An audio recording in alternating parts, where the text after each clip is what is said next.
आज हम लोग सीखने वाले हैं परसेंटेज। परसेंटेज अरिथमेटिक मैथमेटिक्स का एक बहुत ही बेसिक टॉपिक है, जिसको सीखने के बाद आप परसेंटेज और अरिथमेटिक के लगभग हर क्वेश्चंस और हर टाइप के क्वेश्चंस को बहुत ही आसानी और जल्दी से करने में सक्षम हो जाएंगे।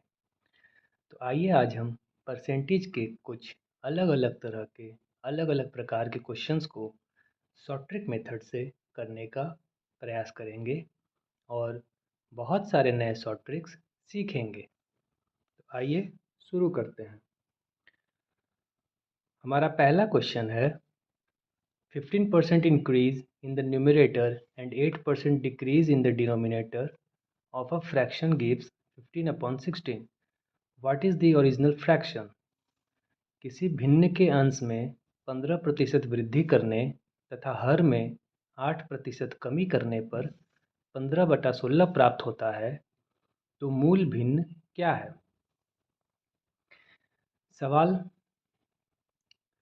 समझा देता हूँ आपको कि कोई फ्रैक्शन है, तो फ्रैक्शन में दो चीज़ होता है, एक होता है न्यूमरेटर और नीचे होता है डिनोमिनेटर। हिंदी में इसे अंश कहते हैं और इसे हर कहते हैं। अब सवाल हमसे ये कह रहा है कि न्यूमरेटर में 8% न्यूमरेटर में 15% इंक्रीज हुआ है और डिनोमिनेटर में 8% डिक्रीज हुआ है, तो हमारा फ्रैक्शन आता है 15/16। तो हमें पता करना है कि मूल भिन्न यानी कि ओरिजिनल फ्रैक्शन क्या होगा। इस क्वेश्चन को बहुत ही आसान तरीके से कर सकते हैं। क्वेश्चन सॉल्व करना शुरू करने से पहले हम आपको ये सिखाना चाहते हैं कि हर परसेंटेज का एक फ्रैक्शन होता है। हर परसेंटेज का एक फ्रैक्शन होता है, जैसे 1% बराबर 1/100, 2% बराबर 2/100 यानी कि 1/50, 4% बराबर 1/25 और 5% बराबर 1/20 और इसी तरह से हर परसेंटेज का एक फ्रैक्शन होता है। और इसी परसेंटेज और फ्रैक्शन के गठजोड़ से हम परसेंटेज के हर क्वेश्चन को बहुत ही आसानी से बिल्कुल एक लाइन में जल्दी से सटीक आंसर के साथ सॉल्व करेंगे। अब आइए हम क्वेश्चन की ओर बढ़ते हैं। तो हमारे पास कोई संख्या है जिसका न्यूमरेटर को 15% बढ़ा दिया गया। तो यहाँ से आपको मैं ये सिखाना चाहता हूँ कि 15% का फ्रैक्शन होता है 15/100। इसको अगर हम तोड़ेंगे तो ये फ्रैक्शन आता है 3/20। यानी कि मूल न्यूमरेटर ओरिजिनल न्यूमरेटर अगर 20 है, तो नया न्यूमरेटर क्या हो गया? 15% बढ़ गया। यहाँ से आप ये समझ सकते हैं कि 20 का 15% 3 है, 20 का 15% 3 है। फ्रैक्शन मैं आपको इसीलिए सिखा रहा हूँ क्योंकि ये आपको समझना बहुत ज़रूरी है अगर आप शॉर्ट ट्रिक मेथड सीखना चाहते हैं। जिस तरीके से आपने यहाँ देखा 2% का फ्रैक्शन 2/100, 1% का फ्रैक्शन 1/100 यानी 100 का 1% क्या है? 1 है। 100 का 2% क्या है? 2 है। 5% का फ्रैक्शन 1/20 यानी 20 का 5% क्या है? 1 है। इसी तरीके से 15% का फ्रैक्शन 3/20, तो 20 का 15% क्या है? 3 है। अब 15% का वृद्धि, 15% का वृद्धि यानी 20 क्या हो गया? 23 हो गया। अब हमारे पास पुराना न्यूमरेटर और नया न्यूमरेटर आ गया। अब डिनोमिनेटर की ओर बढ़ते हैं, तो डिनोमिनेटर में 8% का डिक्रीज हुआ है। तो 8% का फ्रैक्शन 8/100 यानी कि 2/25। 8% डिक्रीज हुआ यानी 25 का 8% 2। मैंने आपको सिखाया कि यहाँ 4% बराबर 1/25 यानी 25 का 4% 1। इसी तरीके से 8% का फ्रैक्शन 2/25, तो 25 का 8% 2। अब अगर डिनोमिनेटर ओरिजिनल 25 था, तो अब नया वाला डिनोमिनेटर क्या हो गया, 2 घट गया, यानी कि 23 हो गया।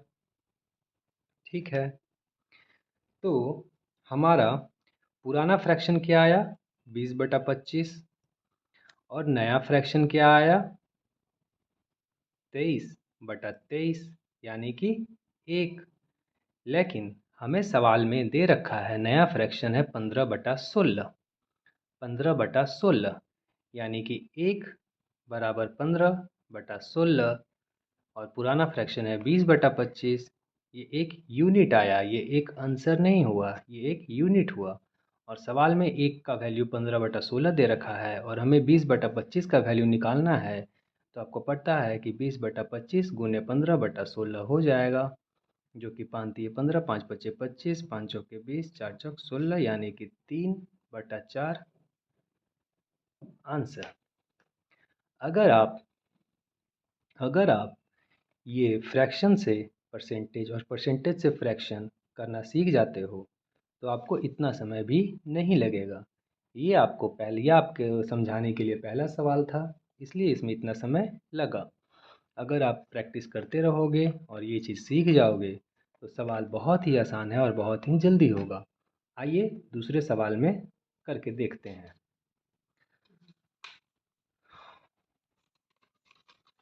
तो हमारा दूसरा सवाल है कि दो नंबर है जो 12.5%, two numbers are 12.5% and 25% more than the third number respectively. What is the percentage of the first number from the second number? ठीक है, अब यही सवाल हिंदी में देख लीजिए। दो संख्याएं एक तीसरी संख्या से क्रमशः 12.1/2%, 12.5% तथा 25% अधिक है। दो संख्या है जो तीसरी संख्या से क्रमशः पहली संख्या 12.5% तथा दूसरी संख्या 25% ज़्यादा है, तो दूसरी से पहली संख्या का प्रतिशत कितना है। सवाल पढ़ने में जितना ही मुश्किल लग रहा है, इसका सॉल्यूशन उतना ही आसान तरीके से हम सीखेंगे। तो आइए सवाल को हल करते हैं। सबसे पहले सवाल समझना होगा कि हमारे पास तीन संख्या हैं, दो संख्याएं और एक तीसरी संख्या, यानी कि तीन संख्या हैं। अब तीसरी संख्या जो है वो कुछ है, उससे पहली संख्या 12.5% ज़्यादा है, दूसरी संख्या 25% ज़्यादा है। अब हमें पता करना है कि दूसरी संख्या से पहली संख्या का प्रतिशत कितना है। ठीक है, सवाल समझ चुके हैं, तो अब आइए इसको सॉल्व करते हैं। इसको सॉल्व करने के लिए भी हम वही फ्रैक्शन का मेथड अपनाएंगे। तो सबसे पहले हम क्या करेंगे, 12.5% का फ्रैक्शन 12.5% का क्या होगा, तो 12.5% का फ्रैक्शन हो जाएगा 125/1000। 1000 हमने क्यों किया, ये जो दशमलव था इसको भी हमने हटा दिया, तो नीचे एक शून्य और बढ़ गया। अब 25 से करेंगे तो 25 बचे और नीचे 40, 8, यानी कि 1/8। तो यहाँ से हम ये समझ सकते हैं कि अगर तीसरी संख्या 8 है, तो पहली संख्या क्या है इससे 12.5% ज़्यादा, और 8 का 12.5% क्या है, 1। तो 12.5% ज़्यादा यानी कि 1 जोड़ देंगे तो 9। अब आते हैं 25% पे। तो 25% का फ्रैक्शन हमें सबको पता है 1/4, 25/100, यानी कि अगर तीसरी संख्या 4 है, इससे 25% ज़्यादा, यानी कि दूसरी संख्या 5 हो जाएगा, क्योंकि 4 का 25% 1 है। तो 25% ज़्यादा यानी 1 ज़्यादा 5 हो जाएगा। लेकिन हमें इतना तो ध्यान रखना होगा कि तीसरी संख्या तो बराबर होना चाहिए, तो हम इन दोनों को बराबर करेंगे। बराबर करने के लिए हमें इसे 2 से गुना करना पड़ेगा, तो ये हो जाएगा 8 और ये हो जाएगा 10। अब तीसरी संख्या हमें पता है 8 है, पहली संख्या क्या है 9, और दूसरी संख्या क्या है 10। अब हमें क्या करना है, percentage of the first number from the second number. दूसरी से पहली संख्या का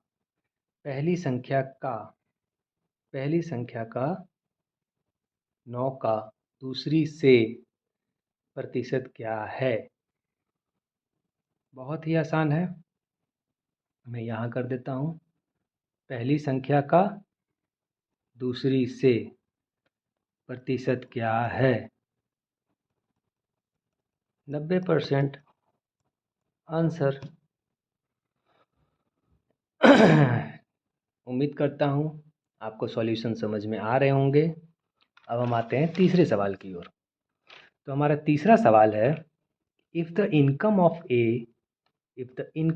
ए is 30% more than the income of B, if the income of A is 30% more than the income of B, then how much percentage of income of B is less than the income of A? मैं इसको हिंदी में भी पढ़ देता हूँ। यदि A की आय B की आय से 30% अधिक है तो B की आय A की आय से कितना प्रतिशत कम है। इस सवाल को अब समझते हैं। सवाल हमसे ये कह रहा है कि दो व्यक्ति है, दोनों का कुछ आय हो रहा है, इनकम हो रहा है, लेकिन ए का आय बी के आय से 30% ज़्यादा है, तो बी का आय ए के आय से कम है। तो कितना कम है, कितना प्रतिशत कम है, हमें ये पता करना है। ठीक है, तो आइए पता करते हैं। यहाँ पे हमें बस एक परसेंटेज दिख रहा है 30%। तो चलिए 30% का सबसे पहले फ्रैक्शन निकाल लेंगे। तो 30/100 यानी 3/10। अब हमसे सवाल कह रहा है ए का आय 30% ज़्यादा है। 10 का 30% क्या हुआ, 3 हुआ। यानी कि अगर बी का आय 10 है तो ए का आय 30% ज़्यादा यानी 3 ज़्यादा 13 हो जाएगा। अब बोल रहा है कि हमें बी का आय पता चल गया, ए का आय पता चल गया। बी 10 रुपये कमा रहा है, ए 13 रुपये कमा रहा है। अब पूछ रहा है कि बी का आय जो है वो ए के आय से कम कितना है।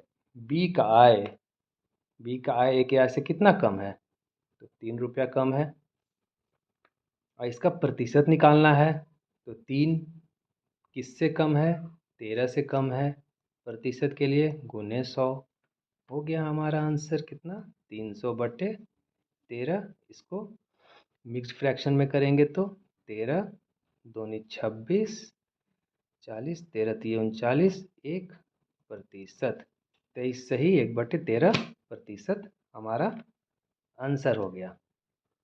23 सही 1/13% हमारा आंसर हो गया।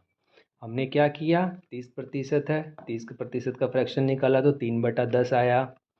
तो अब अगर बी से ए का आय 30% ज़्यादा है, बी से ए का आय 30% ज़्यादा है, 30% ज़्यादा है बी से ए का आय, तो यहाँ पे हम ये समझ रहे हैं कि अगर बी का आय 10 है, बी का आय 10 है तो ए का आय 13 हो जाएगा। 13 क्यों होगा, क्योंकि 3 ज़्यादा है।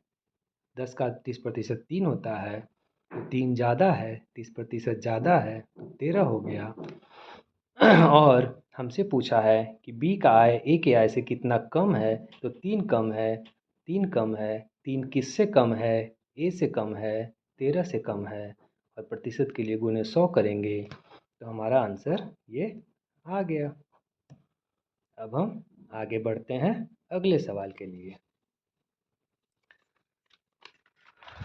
तो हमारा अगला सवाल है कि अगर ए का income 20%, if the income of A is 20% less than the income of B, then how much percentage of income of B is more than the income of A?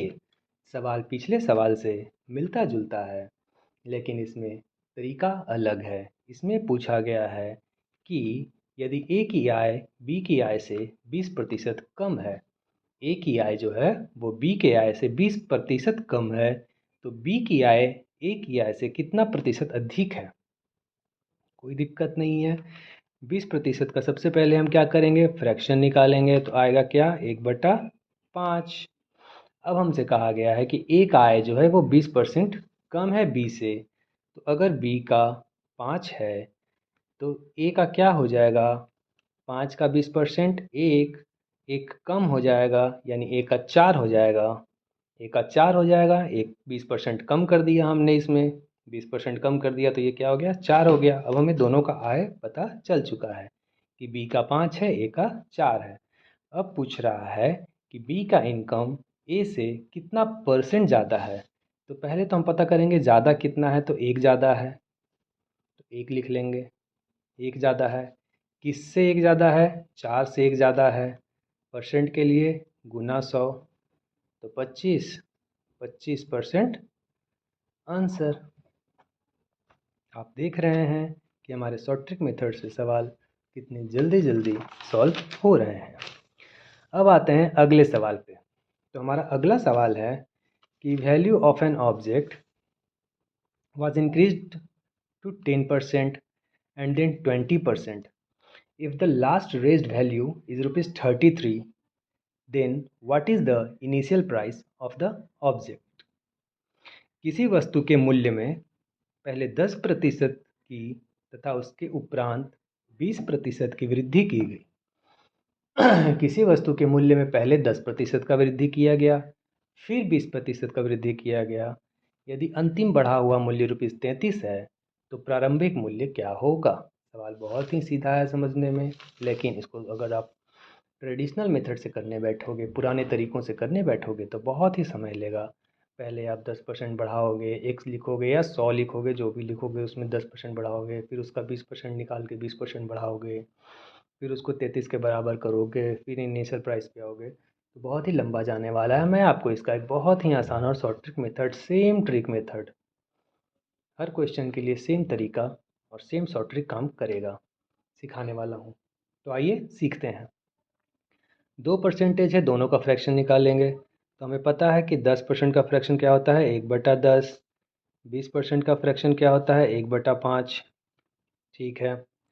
अब हमसे सवाल क्या कह रहा है कि 10 था इनिशियल प्राइस 10 था, जो कितना हो गया? 10% बढ़ गया तो क्या हो गया? 11 हो गया। 10 का 10% एक बढ़ा दिया हमने तो 11 हो गया। जो भी दाम था उसका 10% बढ़ गया पहले, तो 11 हो गया। अब हमें 20% बढ़ाना है, तो 20% तो यहीं से बढ़ेगा। तो 20% बढ़ाने के लिए हमें यहाँ क्या आया है? 1/5। यानी कि अगर 5 है तो 5 से क्या हो जाएगा? 6 हो जाएगा। उसके बाद तीसरा दाम, ये हुआ पहला कीमत जो हो गया इनिशियल, ये हो गया दूसरा कीमत 10% बढ़ने के बाद, और ये हो गया तीसरा कीमत। अब आप एक बात बताओ, सबसे पहले हमें 10 से 10% बढ़ाया तो 11 हुआ। अब उसके बाद 20% बढ़ाया तो 5 से 6 हुआ फ्रैक्शन के हिसाब से। लेकिन ये 11 और ये 5 तो बराबर होना चाहिए, क्योंकि 10% बढ़ने के बाद 11 हो रहा है, तो ये 5 से 6 हो रहा है। ये जो बढ़ने के बाद 10% हमारा कीमत आ रहा है, ये तो दोनों केस में बराबर होना चाहिए। तो हम इसे बराबर कर लेंगे। बराबर करने के लिए क्या करेंगे? एलसीएम लेते हैं बराबर करने के लिए। और जब इस तरह का क्वेश्चन 11 हो और 5 हो, प्राइम नंबर हो, तो हम क्या करते हैं? सीधे गुना करते हैं। तो इसको 5 से करेंगे, इसको 11 से करेंगे। तो इसको 5 से किया तो इसको भी 5 से, और इसको 11 से किया तो इसको भी 11 से। तो हमारा क्या आ जाएगा? पहला संख्या आ जाएगा हमारा 50, दूसरा संख्या आ जाएगा 55, और तीसरा संख्या आ जाएगा 66। यानी कि पहला हमारा 10% बढ़ा तो 55 आया, फिर हमारा 20% बढ़ा तो 66 आया। अब हमारा संख्या 50 से सीधा 66 हो गया, ये बढ़ोतरी के बाद।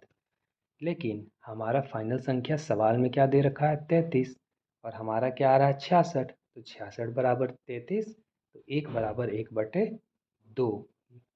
क्यों 1/2?